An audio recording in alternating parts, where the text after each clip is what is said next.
Okay, we're going to get started. Good evening, everyone. My name is Max Latona. I'm the Executive Director for the Center for Ethics and Society at St. Anselm College.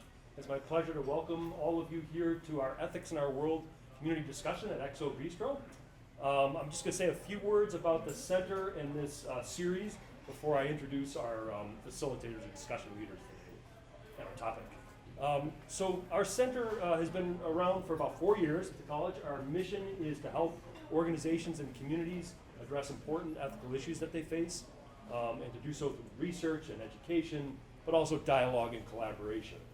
We have this series, this Ethics in Our World discussion series, to allow our community an opportunity to get together and talk about meaningful topics amongst ourselves, to listen to one another, to communicate our own views, to disagree in a very respectful and healthy manner, and ultimately to walk away enriched a little bit about a topic of importance, having something to think about, more respect for other views, and so on. So this is the third event this semester, so we welcome many of you back. We see some familiar faces. We have some students here, some alums, some community leaders. We thank the mayor for coming tonight.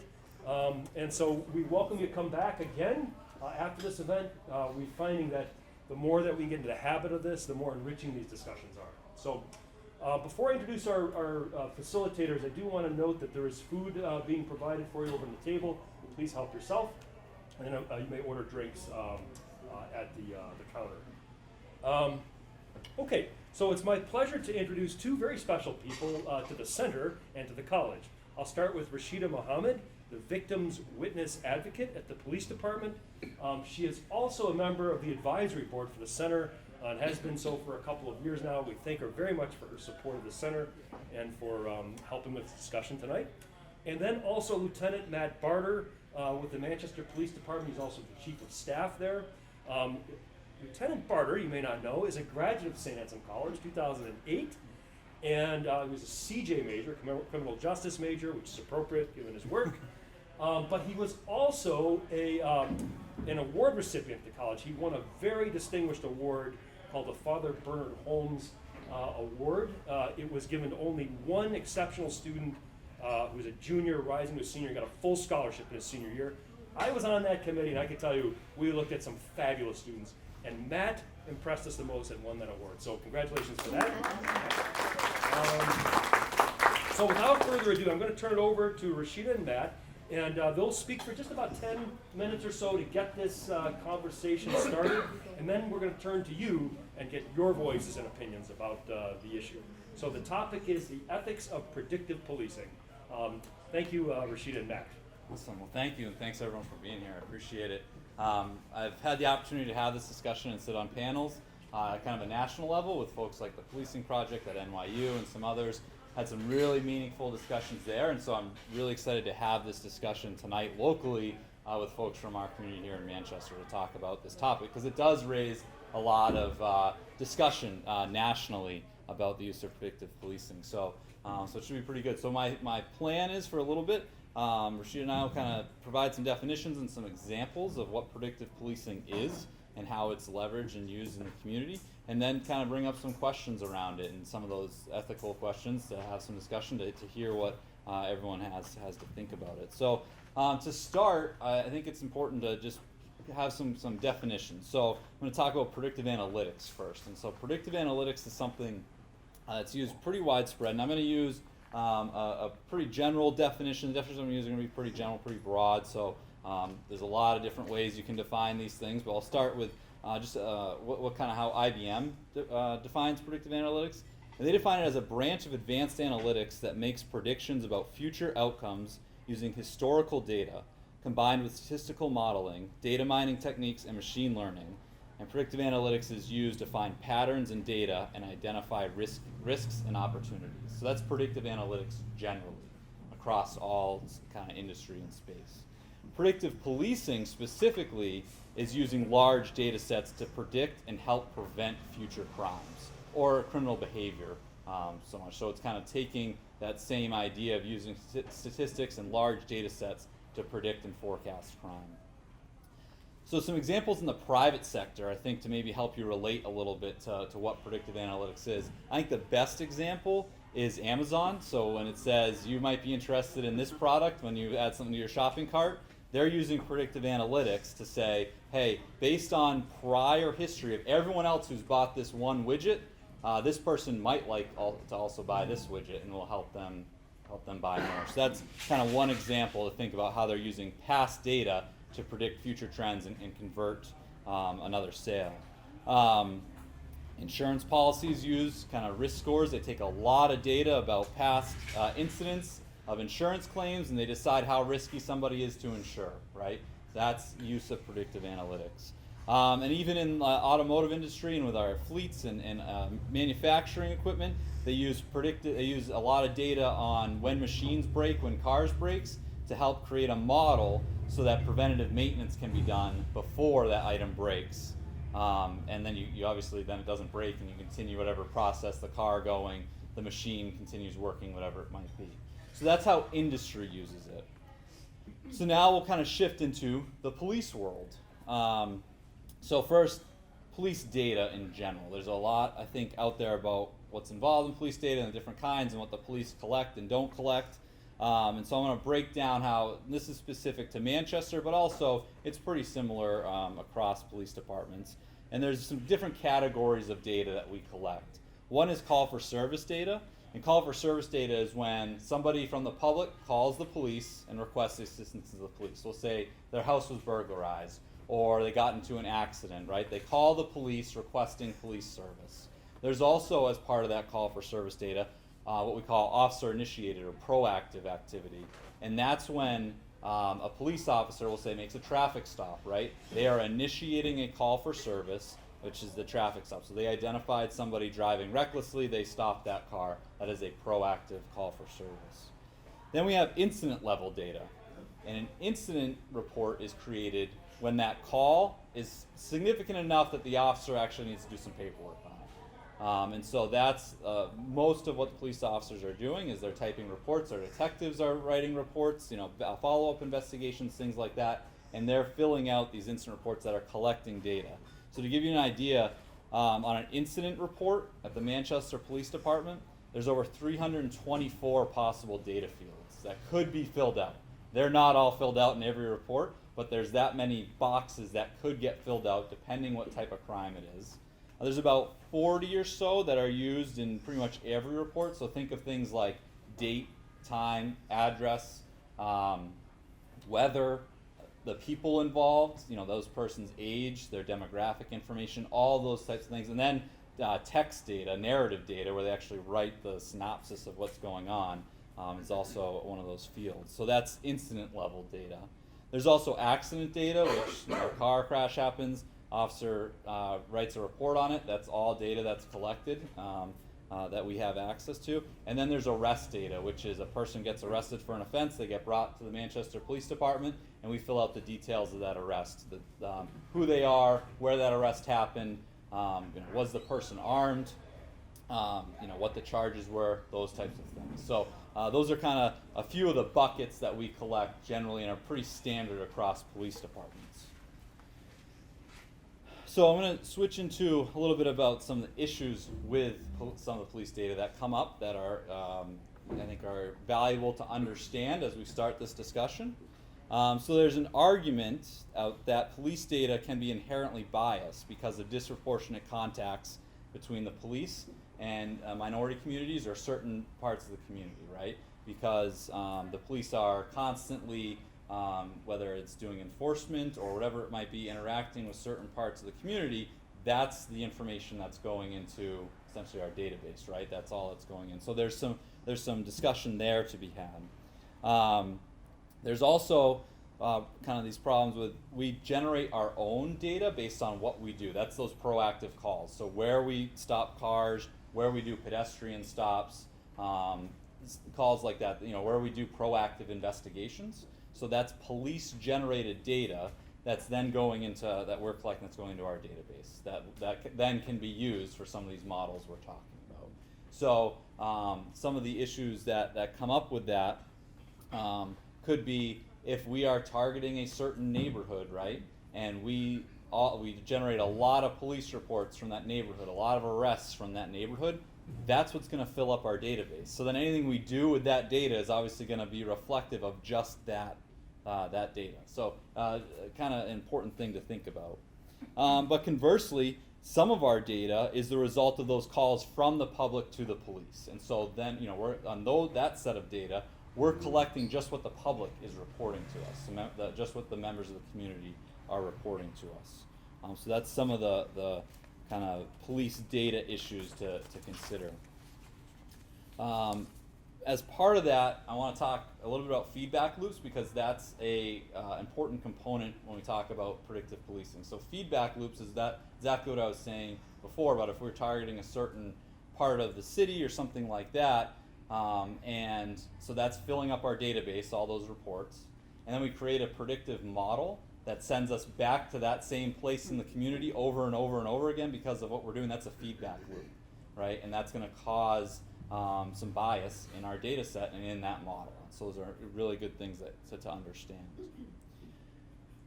When I think about predictive policing, I think I put it into two different categories. One is forecasting crime at place, and the other is predicting the behavior of a person. So place-based and person-based. So talking first about forecasting crime at place, there's many ways to do this, but generally, think about, you look at a map, you look at where crime is happening on that map, and then using spatial statistics, you take all that historical information, the geographical information as to where crime occurred, what type of crime occurred there, and you create a statistical model that's going to predict the chance of a crime happening in that space again or anywhere else on the map. So that's the forecasting crime at place. The positive would say we're using our data to inform our work at place, and we're not informing it towards any person, right? It's more place-based. It's about the neighborhood or the block, whatever it might be. The negative side of that would say by using data to focus on place, we're also focusing on the people inherently, right? Because there's certain, especially a lot of our calls are in the center city of Manchester, and so inherently we're going to be focusing on that place and those folks that live there, and it's the people. So that's kind of the forecasting of crime. I'll give you an example of how we've used this in Manchester. So in between 2015 and 2020, we did use a predictive policing model that focused on place. We have since shut that down and moved to a different technique, but this is how we used a true predictive policing model. So what we did is we took the city, we split it up into 500 square foot blocks. And for each block, we looked at historical data of if a theft from motor vehicle, a robbery, or a burglary happened in that space. And we looked at it based on day of the week and time of the day. We put it into an algorithm that we created, basically using a lot of regression models and some other nerd stuff. And we said, what's the chance in each 500 square foot block in the city that a robbery, a burglary, or a theft from a motor vehicle is going to occur there on a certain day on a certain shift? That's what the model provided to us, and it changed every day and every shift, and we could see on the map the ones with the highest risk scores showed in red, and the idea is that's where we could send our police officers to prevent and deter crime. So that's how we had used it in Manchester. The little sidebar on that is we used that particular model because those calls, a theft from a motor vehicle, a robbery, or burglary, are all generated from the public calling the police and saying, hey, this happened here and I need police service. It wasn't generated based upon proactive police enforcement in a certain area or anything like that. So we tried to make sure of that. But like I said, we've since departed from that model and used some other evidence-based methods for our work at place. The other component here is predicting behavior of a person. And so this is the one I think that will probably generate more discussion, because I think this is a lot more of that slippery slope area. So you can create a model based on historical information like that, even that just we have at the Manchester Police Department, that can predict if somebody is likely to commit a crime, if they're likely to adhere to their bail conditions, if they're likely to reoffend, who is likely to get shot or be a victim of a shooting. These are all models that you can build and create a score for somebody and say, based on all the data we have and this one person's history of involvement in the police, what's the chance that they are going to commit a crime or not commit a crime? I guess at its basic level is what that model could say. So, you know, the considerations there is, can you really predict human behavior, right? Can you do that? What about feedback loops? If we are constantly arresting the same person for a street level drug offense, do you think it's going to show up in the model that they're likely to reoffend or something like that? It probably would, right? So those are considerations we need to have. Some ways that this has been used in other parts of the country. So I'll use Chicago, for example. They had this strategic persons list, and they created a model that looked at whether a person was likely to be a shooter in the future or to be a victim of a shooting in the future. And they employed strategies to try and get to those folks, whether it was through investigative efforts or to prevent or through outreach efforts, right? And that created quite a stir.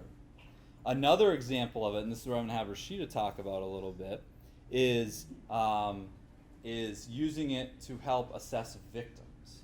And so we use a tool in the police department called lethality screen, a LAP screen for domestic violence victims. And Rashida, I'm going to have you kind of talk about where that came from and how we employ it at the police department. The lab screen, it's a form that I don't have enough copies, but I have few that I can circle around. I don't think you need it. The lab screen, it's a form that the officer will have with them at all the time when they go for call for service for domestic violence. It's a questionnaire. It's voluntarily that presumably the victim that's identified by the police department as the victim will be asked to participate on answering the questions.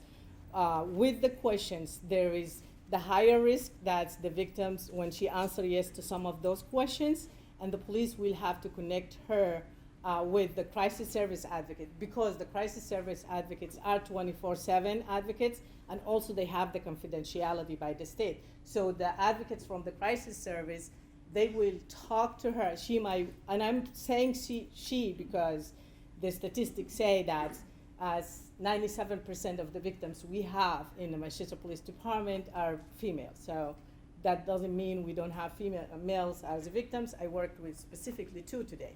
So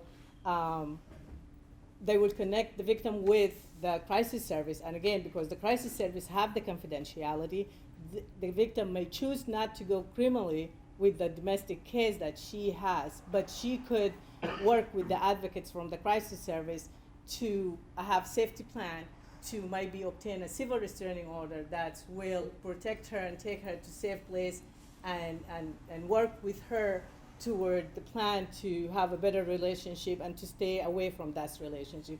On the other hand, with the police department, the officers, they have to arrest the aggressor. And we don't have confidentiality, so our record is public. But then they come and talk to me, or I would talk to them the next day, and I would explain to them the legal part of the domestic violence and how we can pursue criminally with the victim interest, and having victim center unit in the police department that will work with the victim and try to help her or him to have a healthier relationship, but also to obtain services that are available for the victim in the city and connect her with different organizations. Also, what we do, we talk to the victim and try to obtain what's the best solution for her relationship, because at the end of the day, you know, the officers, the lab screen, all the paperwork we have, it's not saying the exact truth about the relationship and what she endorsed from that partner. So it might be drugs, it might be alcohol, it might be counseling, and we work with the victims with that.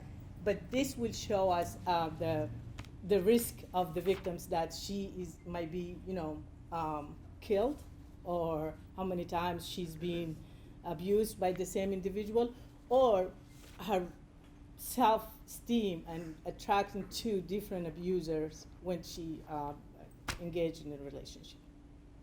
Excellent, thank you. So that's a good example. It's a little bit different, right? It's definitely based on a lot of research. but and it's an evidence-based practice, but it is a predictive tool that we employ at the police department.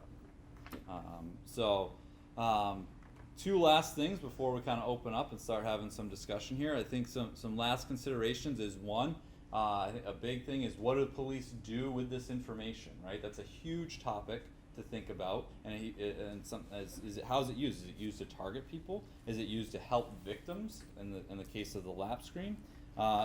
Is it something that we use to identify how we do outreach in the community, right? So those are some things to think about. For us at the police department, when we use data to inform our patrols, it's very much about prevention. It's about police officers going to a space to increase guardianship at that space and to prevent and deter crime. It's not about enforcement, and we don't incentivize our officers to conduct enforcement in those spots. So that's how we employ it. But those are very important things because other communities have employed what they get out of predictive analytics to do different types of activities like enforcement activities and crackdowns and things like that. So important part of it. And the other is the transparency concern that I think is important. A big topic that comes up in discussion of predictive policing is the black box. So you have these companies that have proprietary algorithms. They go to a police department and they say, and a police department will feed their data into this black box, and something happens inside that no one else except the company knows about, and it spits out the results of this is what we think. And so there's transparency concerns. That's what is that? What math is actually going on in there? What is this? What training data was used to create this algorithm and whatnot? So that's important. So what type of data is going in? What the algorithms are? And what does the public know about what's produced and the information that's produced? So just some transparency kind of concerns that come up with this topic. So that's probably a lot quick about police data. I probably did a disservice to my data friends, but hopefully that it set the stage fairly decent to open some discussion on it.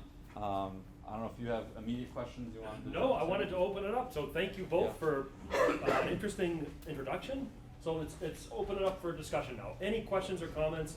Let's just make sure we're respectful if we can.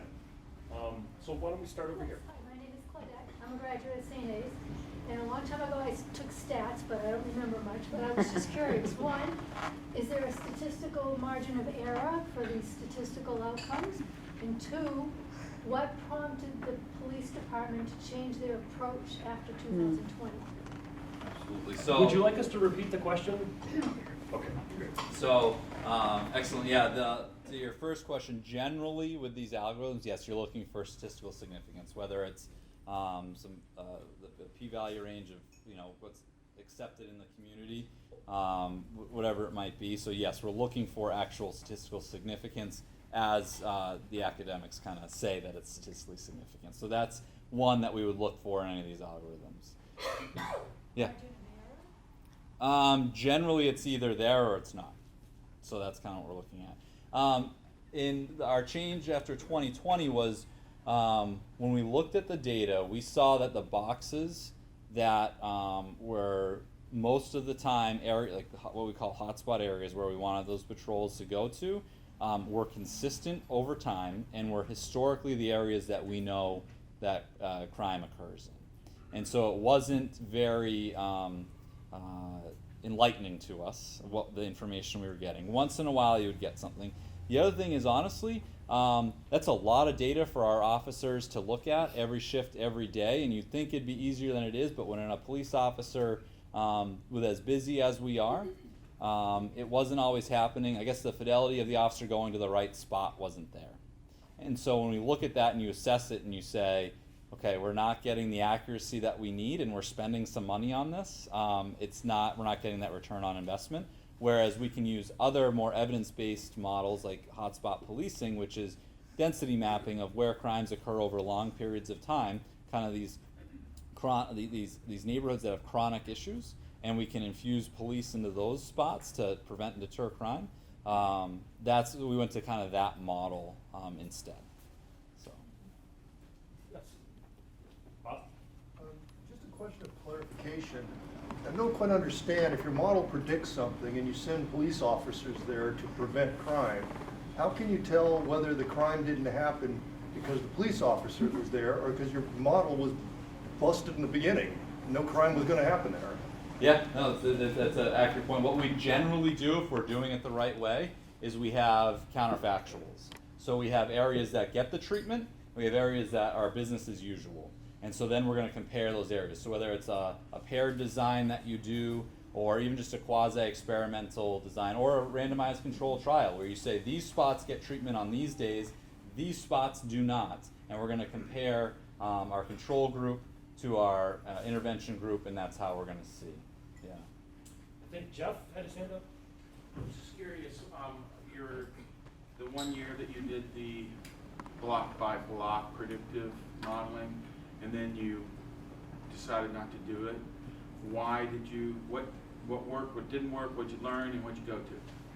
Yeah, so similar to kind of the question before, well, I think what we learned is it's tough to get police officers to change behavior sometimes and how they're using information to get that level of accuracy. So 500 square foot blocks was a little too small to get the cop into that spot. Two, I think there was a shift in the department with how we wanted to use our data to inform what we were doing. So certainly when Chief Aldenberg came in, very much priority was community engagement, right, and preventing and deterring crime. So we went to that, all right, what can we do in these spots that's going to be effective, right? Because there's other research out there, and this comes back to kind of place-based crime theory, which is about, it's not just putting a cop in that area, it's what the cop does in that area. Because what we know doesn't work is crackdowns from the research, right? You go into an area and you arrest everybody and you stop everybody. No, that alienates that neighborhood. And we know that from the research. And so what we looked at doing instead was things like the foot patrols to engage, to increase community engagement, right? We're there to have engagement. We're not having the cop document how many tickets he writes or stops he makes. It's how many police contact, how many citizen contacts did you have while you're out there, positive engagements, things like that. So we started looking at that angle more so than the let's just put a police officer in a spot for 15 minutes. Yeah, Mike. I have a question. You had mentioned that you don't incentivize officers for enforcement actions as a result of these analytics. But what kind of training protocols you go through to kind of help the human nature side of saying, our predictive analytics show that there's going to be a bunch of burglaries, a bunch of robberies, and carjackings, this, that, and the other thing in that area, right before they go on shift. There's a piece of me as a person that gets ramped up from that. What do you do with your officers to make sure that they don't take predictive analytics and turn it into kind of a biased enforcement in their head, or that fear factor of going in? Yeah, I see what you're saying. I think when I say we don't incentivize, what I mean is where in the past it would be expected that, I guess in the cop's mindset was, me doing a good job is coming back with this many tickets or this many arrests.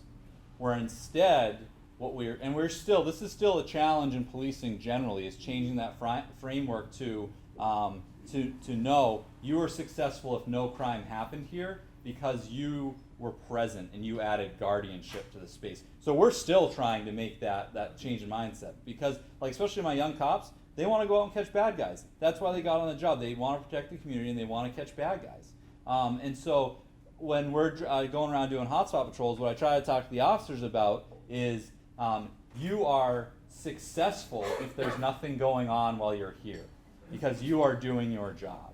And so that's just something we keep beating that drum about, right? And conversely, if there was a burglary here when you were doing your hotspot patrol, well, you failed because you failed to detect that, right? So it's trying to flip the mindset a little bit. And this comes back to really first principles of policing. When you look at those Peelian principles of policing that date back to when police departments first started, number one is that the police's role in the society is to prevent and deter crime. And so we kind of keep trying to come back to this. It's about prevention and it's about deterring crime.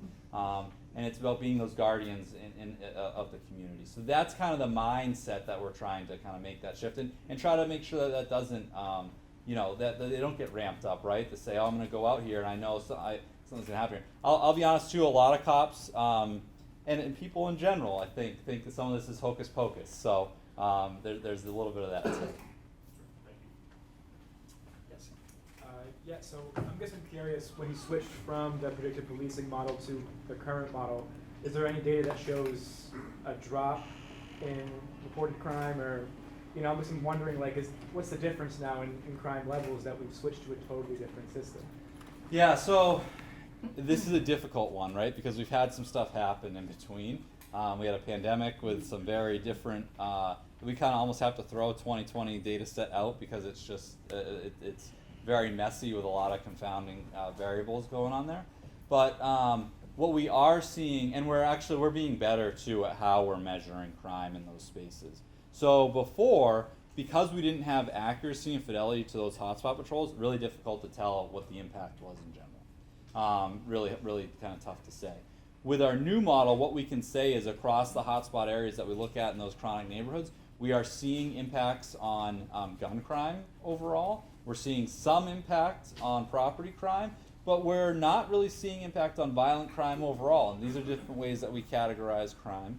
And so we're trying to assess, okay, why is that, right? And that's part of this process, is to understand. So we are seeing citywide some declines in our aggravated assault numbers.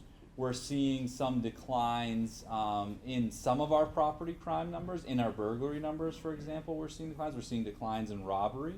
But we're seeing increases in unlawful possession of weapons by prohibited people. So that number's quite high. We're seeing our thefts from motor vehicles are quite high, and actually above kind of statistically significant ranges that we track. So those are some changes we're seeing, but again, it's really difficult to compare this time frame to that past time frame just because there's many different things going on out there. So it sounds like since we've switched away from predictive policing, there's more car thefts and there's more people with weapons who shouldn't have them. Generally, that's kind of what we're seeing. Okay. But going back, looking at those line graphs back to 2015, I'd have to look at Right. to make an actual To assessment. actually say for sure. Yeah. Yes. So 2 questions.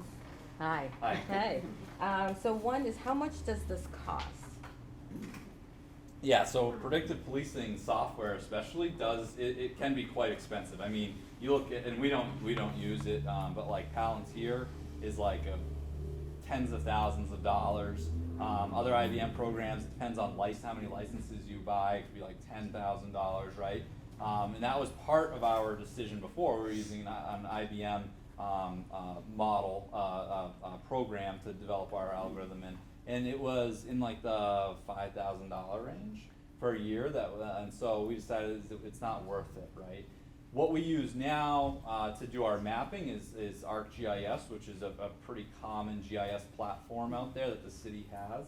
And frankly, I'm not sure what that costs. It's something that's pretty standard for us to have licenses for. Thank you. And then my second question is, so what does this data collect that isn't already being collected? In the sense of, I'm trying to understand, in the data that's being collected is predicting models of reoccurring behavior, right? Or the likelihood of reoccurring behavior, whether that's in place or we're talking about individuals. Now, what does that necessarily do in terms of then understanding root causes and addressing root causes that are, if we're having, for instance, if you're telling me that people are, increase in motor vehicle theft, my mind instantly goes, we live in a state where there's very limited to almost no public transportation. So desperate people will do desperate things to make money, to try, to gain a vehicle that they don't already have. So in terms of thinking about then, how is this data being collected in ways that is there already data that's being collected that can be utilized?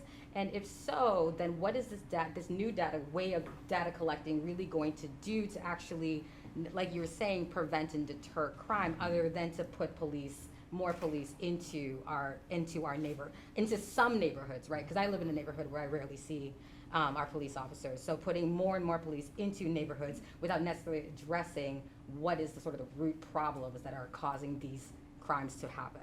Yep, absolutely. So first, point of clarification, it's thefts from motor vehicles that we're seeing the rise. And so Gotcha. people breaking into cars, it's just how we classify it. But so first, I think on that kind of victimization end, the only other data collection that's going on would likely be, like from an official statistics standpoint, would be the National Crime Victimization Survey, which is done over long periods of time, and it doesn't give very current data, right? We get it late, and so it's stuff, the trends are already kind of ongoing. And so that's why I think the data is important, because we are that point where the public is reporting these offenses to and these disturbances to. So I don't see others that are collecting it. So that's one thing. And then how we're leveraging it and how we're doing it specifically in Manchester is we're trying to use that data to help inform what our partners are doing. And so, for example, we collect data on overdoses that occur in Manchester. And we are using that data because we can look at it really hour by hour if we wanted to and identify spikes. And so one thing we set up over the summer was spike alerts to our partners, right? So I can communicate out in real time to our partners that are working in the substance use disorder space, hey, we are seeing a spike in overdoses in the city right now, and please help communicate that to your clients and to the folks that you have contact with that kind of need that information to help with some harm reduction activities. So we're doing stuff like that. We're using it to help inform the work of our FAST team, the public health and safety team, with our community health workers, so they can go out and engage better and can help problem solve in some of those communities and look at really those root causes. I think that's where we see that. And that's one thing I'm kind of passionate about, is how can we have a lot of data, right? Our cops are they don't want to be writing as many reports as they do, but they write a lot of reports. And so how can we use that data to help inform what our partners do better, to get to those root causes? So that's kind of, I think, the next evolution. On the predictive side, I guess one thing we are doing, it's not a predictive model, it's just a different analytical technique, is identify youth who are involved in gun violence in the community, and we're referring those youth to our outreach partners, right? So that's one thing that we are doing, so that they can work towards outreach, get programs and things like that, and that's one thing I want to continue to expand, because I see that being a lot more valuable. Question back there? Hey, mine's actually a little bit of a add-on to her question. Using this data, what are you using it for, like future prevention of crimes, and since like city planning, like, okay, something's happening, more lights would be a better solution.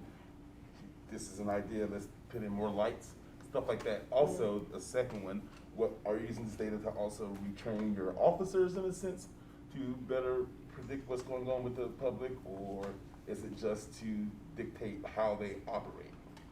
Yeah, so on your first question, and I didn't bring that up, but we are using our data to, especially that place-based data where crime is clustering in certain neighborhoods. We're doing crime prevention through environmental design. That's a big push that we're doing right now. So we do surveys of the environment, and can we add lights, to your reference, to this area to make it safer? There's certain things we can do to a neighborhood that we know can make it safer. And so we are leveraging it in that way. As for how we're using it for our officers, it's really about, in some of the policing scholarship, they talk a lot about when the police officer leaves the parking lot of the police station for their shift, they should know whether or not they're going to turn left or right, and they're doing that with a purpose, right? Because what we know, and what we've known for a long time, is that random patrol has zero impact on crime and has no impact on fear of crime. And so what we do know is that when we add guardianship to a space, and we put police officers in a focused space, that it does have impacts on crime and fear of crime if done the right way, right? And if we're not alienating the folks that live in the residents of that neighborhood and things like that. So that's how we're trying to reframe our officers, is let's be intentional about what we're doing and where we are deploying our resources to. I think there is opportunity, and actually some folks are using data about essentially, we're not at this point yet with the sophistication of our data, but it is possible to identify, have really good early warning systems for officers who could, there's a series of events in the data that can predict an officer having a bad outcome at a call, whether it's an excessive use of force, whether it's other types of complaints, things like that. And so we can use the data in that manner. We do it right now, we're trying to get better at it, and I think we will get better at using our data to help identify that kind of early warning system, essentially send a flag up, right? Saying, hey, there's something going on here, let's intervene. And whether it's retraining for the officer, whether it's maybe mental health and wellness stuff can get involved, or a peer support team can get involved, whatever it might be, we want that flag to go up, and we can use some of the predictive analytics to do that if done correctly. There's a lot going on in that space nationally. There's a bunch of research going on. Some of the issues we have with that is that black box thing of you have companies coming out saying, hey, we can tell you which officers are good and bad, just put your data into this black box and we'll tell you. Well, what's in the black box, right? And so we need to kind of get through some of that. We need some better kind of open source, open access of data. So yeah, excellent. I have a question for Rashida, and then we'll go back. Yeah. So you mentioned this predictive modeling is used for victims to help protect them. I'm wondering how that works. How does the predictive modeling, which says that this person is more likely to suffer an abusive relationship or is in danger for their, what do you do with that? Does that make you more likely to separate the victim from a possible perpetrator, or how does that work? So in domestic violence, as I said, the law said to the officer when they determine there is an aggressor, they shall arrest. They have no say on it. But then also for the victim, with the questionnaires that I don't know if you got to see, the officer will connect the victim, because then, okay, they arrest him, but he might leave, with a personal recognizance appeal and will come back, right? So the officer will connect her with an advocate from the crisis service. That they would talk to her, and if they determine that, okay, he might come back, he might come and he has the key, and there will not be an officer there. So let's meet, let's get you to a shelter, let's evacuate the house, and then we work with you on another safety plan. Relocations, having a restraining order before, if they have kids, then she has to gain custody before she can leave the state, and so on. So the purpose of it is to connect the victim at the time with an advocate from the crisis service, specifically from the crisis service. First, as I said, they are 24/7, and they have confidentiality. So even when we refer victims to them, they wouldn't tell us any information unless the victim sign a release for them that, yes, you can talk to Rashida, or yes, you can talk to the detective, or whoever. And they will work with her to be relocated. And we do have services through the Office of the Attorney General for Victim Assistance Fund. That's for all victims of crime. They will apply and they will get reimbursed for relocations, for first month's rent, security deposit, and so on. So that will be through the crisis service. So it sounds like it informs the kind of guidance or advice that is given to the victim Right. about their safety. Their safety. Because the officer, she has another call that's waiting for them first, and they wouldn't be able to come and do the social service work with the victim. Great. Other hands here. Yes. To Rashida, how successful are you? Because a person who's a victim of abuse, the abuser recants, supposedly, tells the person he'll never do it again, type of thing. How difficult is that? It is difficult. And the statistic says that victims has to leave 13 times before she permanently leave from the perpetrator. However, my success is to let the victim know that I'm here. We have service. I will talk to you. The officers are trained not to say, we were here yesterday and you didn't want to do anything. They will not say that. And I do work with them on that. They will not say, this is the 10 times we came and you're not going to do anything. Every time she or whoever call to get her assistant, they will go as is the first time and they will work with her. And if they determine even there is no crime, they will, they have a report that will come to the domestic violence unit, and it said the no crime domestic cases. I review them every day, and there, I don't know if you have the numbers, but there's tons of them. And then I will connect them, and I will let them know there is services, we are here. However, my success is to keep her safe at that time. And that's a success. You know, when, and most of the victims, when they call 911, they wanted to stop what was happening at that time. The statistic also says that the victims of domestic violence, they don't call 911. We don't receive call 911s from the victims. It's the friends that she was texting and talking to her. It's the neighbors that they are hearing things going on. It's her coworkers that she saw her with the black eye and you know, bruises all over her. It's, you know, many people they involve in the community that they will call. But the victim herself, when she called 911, she need what was happening then to stop.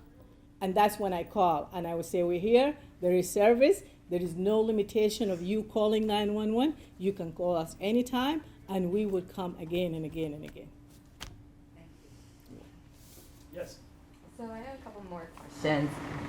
So the first is, so with data, so okay, actually, this was to both of you. So there isn't always a clear line between a perpetrator and a victim. Oftentimes, perpetrators have been victimized in different spaces in their lives, and vice versa. How does this predictive policing take that into consideration, and not only in how it's deployed, but then in how then people are then treated once, you know, that data is being collected, whether that data is being collected on the person, on the individual, and the scores being generated, or in the place where crime is happening?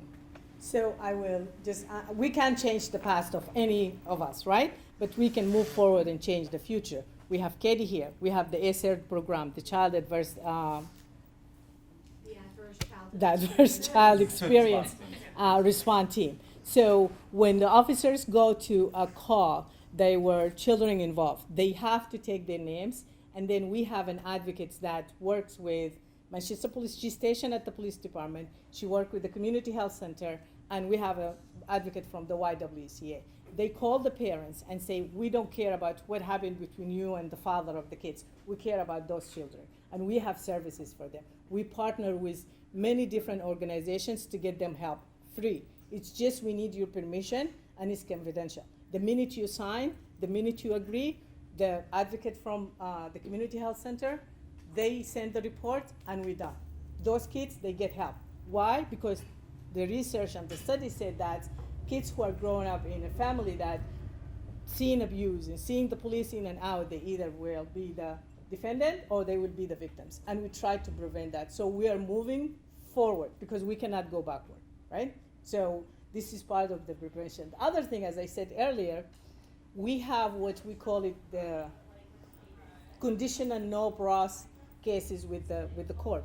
After the arrest, I will work with the victim, and I would talk to her, and I would sit down and say, you know, let's make a plan. You know this individual better than anybody else. Not the police officer that's came many times, not the reports that I'm reading, not the judge, not the lawyers, nobody, right? What do you want? And how we can help you. And she, most of the time, they will agree that's mental illness, counseling, and I want him back.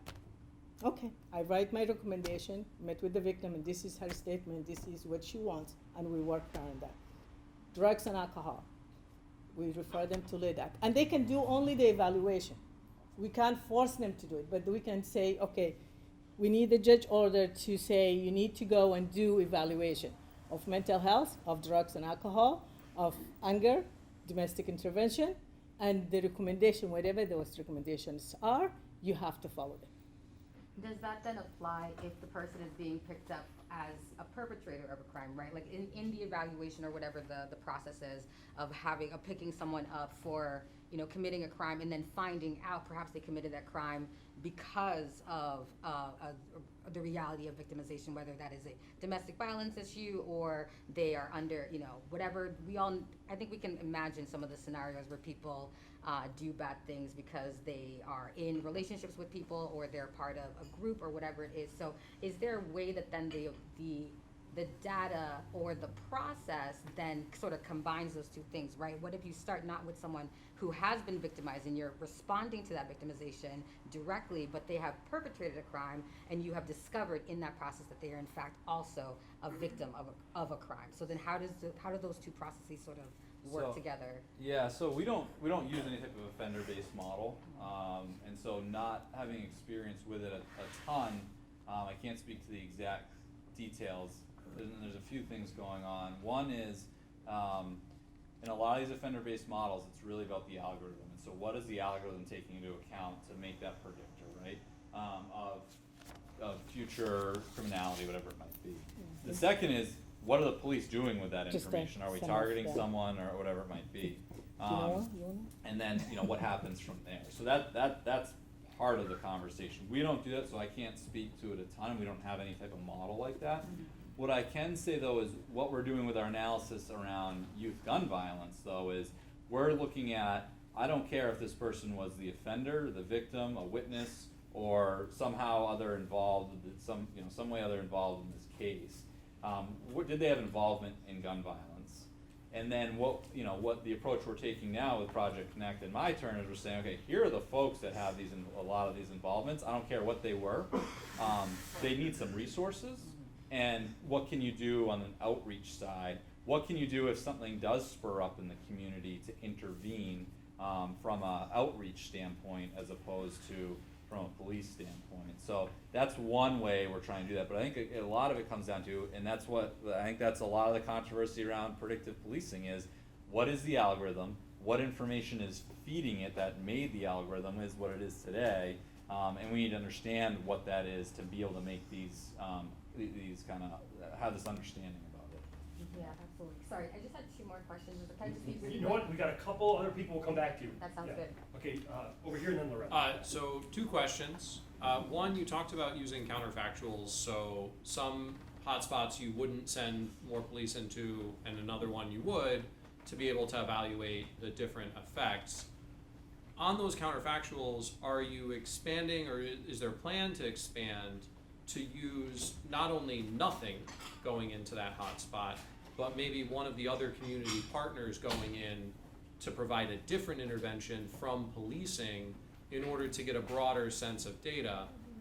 That's the really technical one. The second one is, what amount of data from your collection is available to those of us that live in Manchester to just go on to a website and see, what do you guys know about what's going on in our city, and what can we know too? Yep, absolutely. So on your first question, one is we can't. It's tough. We can't do the no policing in a space, right? Because if somebody calls, we have to go. If we don't go, we're not doing our job, and we'll probably get sued.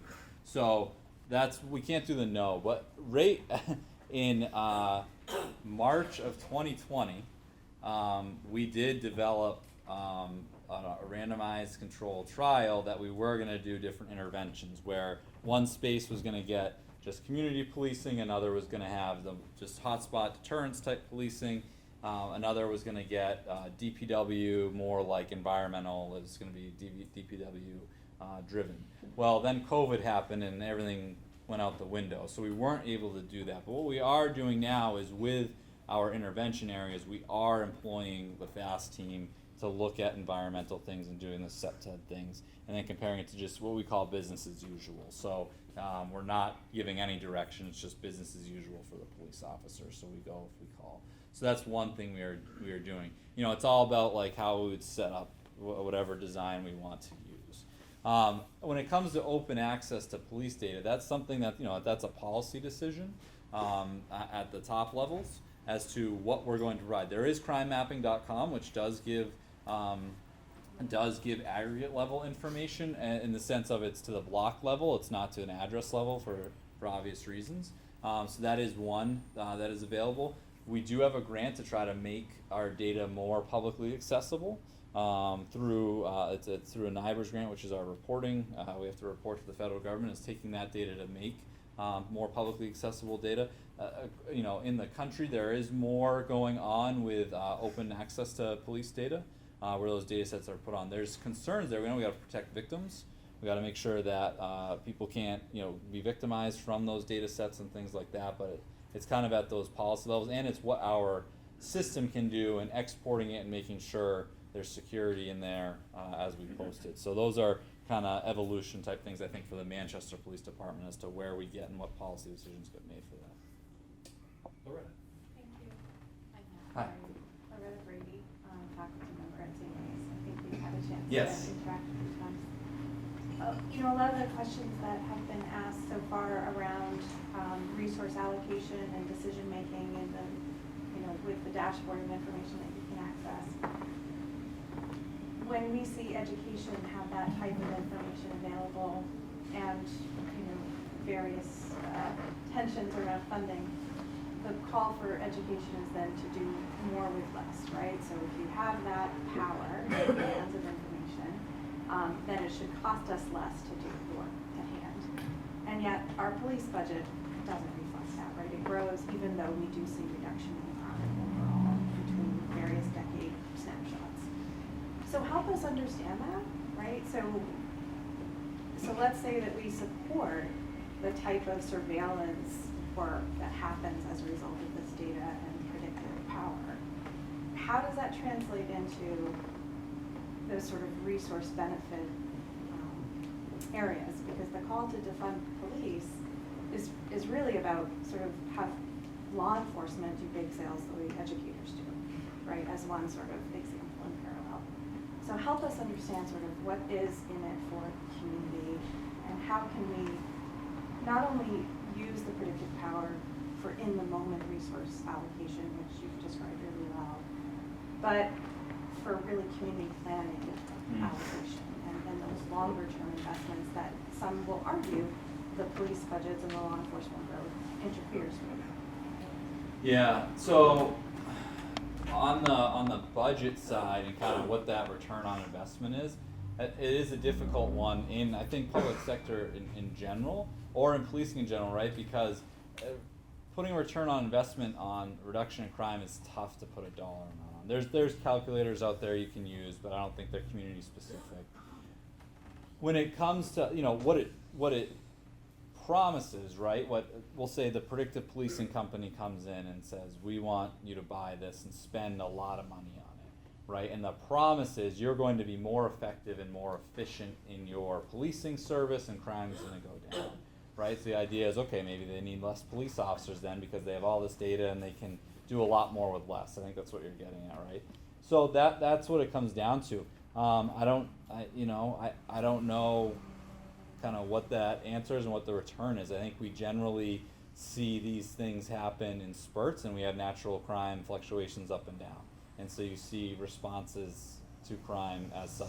The other thing is, I think like most places, but most of our budget is salaries. And so there's actually very little that's left over to pay for these things, which is why we don't have things like Palantir and some other these big ticket items that you see other major cities have. We don't have those because we don't have that type of budget. I think other communities probably have a lot more room in their budgets above salaries to pay for these things. But we don't necessarily have that. So it's that salary, kind of the collective bargaining that occurs in those the salary stuff that I think increases budgets. At least that's where we see. And I don't have a ton of experience with budgets, so it's kind of high level. But that's where we see our budget increase in Manchester is because of salary stuff that we're doing. So it doesn't answer the question great, but it is, I think that return on investment needs to be understood, right? And we need to understand it better. Like, what does that look like if we are successful in employing some of these technologies, and how does that relate? And then, I think the other thing is, and I'm looking at more, like I said, is how can we use that technology to help our partners, right? And help, whether it's in education or things like that, to help them do their jobs better. We're at 6:30, but I think we'll take a few more comments or questions. Back there, Mike, and then I have one. I'm wondering, what types of things do you put in place so that you don't have overreach on the use of the analytics on an enforcement side, or making sure that the value is really in victim advocacy or prevention You know what I mean? Like, Minority Report is what everyone likes Yep. to go to, right? Absolutely, yep. Palantir made their whole big marketing campaign off of that when they first came out. And you know, so what are you doing to kind of prevent that? How do you guarantee people's constitutional rights through not having overreach? And how do you make sure, do you have anything like written, are there any kind of bylaws in use of these things within these organizations that keep people honest? Yeah, so, and, you know, I think, to be clear, in Manchester, we don't have like a predictive policing technology, right? So I wanna make that clear, like, we're not, you know, we shut down that program in 2020 for the reasons I explained, and we don't have an offender-based, like, predictive police, so I just wanna make that clear. Other places, and this is Matt Barter speaking, I think what it comes down to is if these technologies are purchased and used, I think the ACLU has a model policy about police use of technology that I think is pretty decent, right? And what it involves is public discussion, right, before these decisions are made. So getting community input. That's a lot of transparency around it. Meaning the algorithm is transparent, that the algorithm has probably been audited somehow, like by an independent auditor. That's things that we're going to in the predictive analytics world is having independent audits to make sure that there is no bias built into an algorithm or things like that. And then votes by our elected officials, right? That this is voted on and then it's reported back on, so there's accountability. I think that is a good model to use. That is something that we have introduced, and it's not a predictive policing technology, but with our Fusus platform, which integrates video surveillance. So we built in some strong policies to include monthly audits of our use of the technology that we are going to then report back once it's stood up. And so I think having that type of accountability built in, where we're reporting back, and transparency about exactly what's going on and how the police use it, I think that's the key, right? And then if we're not using it right, well, one, we're not gonna win any arrest or court case that we make on that technology. Number one, so that's gonna be problematic. Two is if it gets to a point where the community doesn't support it, it gives the opportunity for our elected officials to vote and say, you're not using this anymore.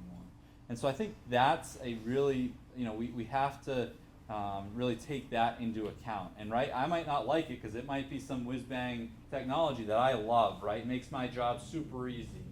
But at the end of the day, we got to remember who we're serving and the elected officials that represent those folks. So that's my take on it. Again, that's Matt Barter's take on it. So, yeah. Well, we have some other people in the audience. Yes. You mentioned a lot the proprietary black box kind of modeling systems that Manchester doesn't use, but a lot of police departments do. Do these organizations keep this data? Do they store the data that cops are putting into the system that may or may not be identifiable, personal identifiable information that could be hacked or sold? If their policies are changing, they can sell this to third-party advertisers or things like that. Like, data is definitely the extractable resource of our time, and is there concern about security? Absolutely. I don't know about all these technologies. Generally, it's deployed on premises. I know our attorneys in the city dig really deep into that stuff. Who owns the data? What can the vendor do with the data? What can't they do? When they have to disclose all that stuff? What their security is? What their insurance levels are? So we dig really deep into that, I know, as a city. I don't know what the process is in other communities, and if vendors are keeping data. Obviously, that's something a community and an MPD needs to assess and understand. So, I'm going to just offer one question or comment, and I want to hear what people think about it. But there's a part of me that's deeply troubled by predictive modeling, and there's a part of me think that it's quite reasonable, and perhaps we should expect it. I'll give you an example: TSA checking at the airport, right? Part of me doesn't like when they're checking somebody just because they look like they might be dangerous. Like, how can they make that judgment? On the other hand, when I see them frisking an old lady, I'm like, really? Are you really thinking that she's carrying a bomb? So I think I'd like to know what people think. Is it reasonable to is it called profiling? But to predict that certain types of people are more likely to do crimes. I'd like to know what people think about that. I think it's a difficult question. Yeah, one piece, and I'll just start with from my perspective, I think we need to be careful of any type of analytics that uses any type of demographic information that tries to qualify any group of person, and that's part of the outcome. Like that's, I think, off the table. That is my take, and I think from there you can start, I think, to maybe assess when it could be appropriate with certain controls, maybe. Yeah. Yes. Yeah, so I have a question, but I do want to respond to what you're saying. One is to say, I would love to meet somebody in this world who hasn't committed a crime, to be honest with you, because we all break rules constantly, right? It's just a matter of who gets picked up for it. If you have ever run a red light or yellow or turned right on red, you broke the law in one capacity or another. So I think it's really important for us to, when we're thinking about who is even a perpetrator and who is considered, obviously, yes, we have a system of laws. If you break those laws and you get caught and you get charged, there's a whole process of that. But I would love to meet someone who hasn't broken at least one law in their lifetime. And so my question is that one thing that I found very valuable and very interesting about the gun crime strategy has been how it has shown that there is a small number of people who are committing the majority of these gun crimes within the city, and then with the strategy focusing even more closely on youth, which is even a smaller number within that larger number. How then is, taking into consideration that algorithms are not inherently unbiased, as you've spoken, I think, very well to, and the need for auditing, but even the need to be auditing the auditor, right? Because whatever systems we use to audit the systems that we're using, we need to take into consideration that people are inherently biased, and that bias is going to show up in one capacity or another. So even recognizing what biases are present and then what we're going to do about it. But with taking that thought into consideration of usually if it's a small number of people, and we're talking about a specific crime category, but if we're extrapolating and thinking of other crime categories, if there is a small number of people that are committing the majority of these crimes, how do you then utilize predictive policing not to perpetuate bias, not to perpetuate profiling when you're focusing a strategy or a model on a large neighborhood or a large community or population within that neighborhood when we're looking at a small number of individual people who are committing those crimes? So how do you then address the strategy, or the predictive policing, the use of that data collection to actually target and to focus on the individuals that are focusing on that are doing the crime in a ways that actually get to the heart of it without simply deploying it on large communities and large neighborhoods?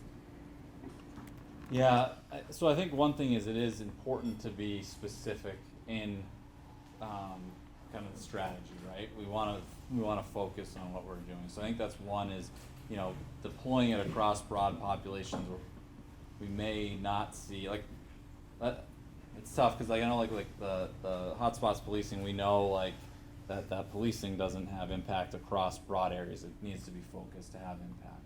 So I think that's one key component. But I think it's I do think what we've done with the gun violence reduction strategy and trying to engage community partners to see what they want, right, and developing responses based on what our community members say, that's important, right? And I think in employing the data and the informed kind of decision making based on what our community folks want, and our residents want, and listening to that and developing strategy based on that. I think constant evaluation is important too, right? What we're doing, is it being effective? Are we seeing blowback effects as a result? Is it not being effective? And then pivoting and changing as necessary. So that constant evaluation, I think, is super important. And I think just these discussions in general is important, right? And making sure we all understand what the expectations are of everyone else. So I think it's part of that is kind of my big thought. One final question from our cameraman. Just out of curiosity, with the facts and the stats and stuff like that, is there certain times of years, or whether it be full moons, that maybe domestic violence picks up? Car break-ins. Stay inside that night. Yeah, you should probably stay inside Halloween night or something like that. Shouldn't assume this, but warmer weather, people have their windows open. Maybe car break-ins are a little bit more during that time of year. Is there any sort of guess of? The holidays are coming up. People are short on money. Got bills that are super expensive. It's not short of money. It's gathering. it's gathering. And I don't want to blame it on alcohol, because I remember a case that a husband was arrested because the butter, the night of Thanksgiving, because the butter that's the wife bought is not the one who likes, because it's not spread easy on the bread. And he was arrested for domestic because he hit her after like the discussion, and then called police and whatever. A graduation, when parents are either divorced or separated, and they had to come and for a graduation for their child, and then they had the disagreement happen. Usually weekends and long holidays after, and we come like Friday night. When I come Monday, I usually have more cases than what I had today, because then I had 2 days that's, there is no court. We had the statistic when they did the ASERT program, that's Thursday, and that's why we created the days that the team deployed, Thursday and Monday, I think, or Katie? Yeah, and Monday, that's, my highest days, because Thursday, the day that they get paid, and, talk about money and financial, and then Monday, it's the beginning of the week after, might be resting and having a couple drinks and not being ready to go to work. I usually try not to blame alcohol on domestic, because then we were giving everybody the green light to go and drink and then, beat their wife or husband or whatever. So alcohol is not the cause. There is other cause for domestic violence, because they choose to do that. Rashida, did I hear you correctly? Anytime people gather together, there's more likely to be crime. Is that what I heard you say? Yeah, unfortunately. Family members, not just us. Not just. I want to thank Rashida and Lieutenant Carter. I think she has a question. Oh, one more? Yeah. All right, one more. I don't know if this is related to what Loretta was trying to ask, but is there a world in which predictive policing might tell us that our community needs 25% fewer police officers and 25% more mental health workers, or some other kind of, because police resources are not going to crime per se, but actually other things that could be addressed otherwise? So I think that's more just data analysis, right? It's more looking at the data and doing the right analysis. And I think it's what we do with the information that we have, and making sure we're illuminating dark data, stuff that's going on that we're not collecting, and making sure we're collecting it and doing good solid analysis of it, and having good, informed decision making because of it. I think that's when you start having kind of making those connections and understanding at the policy level. Right. It's ultimately a community decision on how we deploy our Yeah, resources. I've not seen that much data analysis from, I've been to the website, and I know it exists, but I've not really heard a strong analysis of how police resources are being used for our community and how it's trending. So that would be something I think would be. And how we determine its mental illness, and the evaluation for it, and then the HIPAA law for that too, and the health, system in general, and yeah. Okay, one more time. Thank you very much. Thank I will say that we would love to have you on our list for future discussions. So, Anna, could you raise your hand? If you could, at some point before you leave, just give her your name and email address, and we'll be sure to contact you, because we have future discussions coming. So, great. Thank you again. Thank you. Yeah. Wonderful.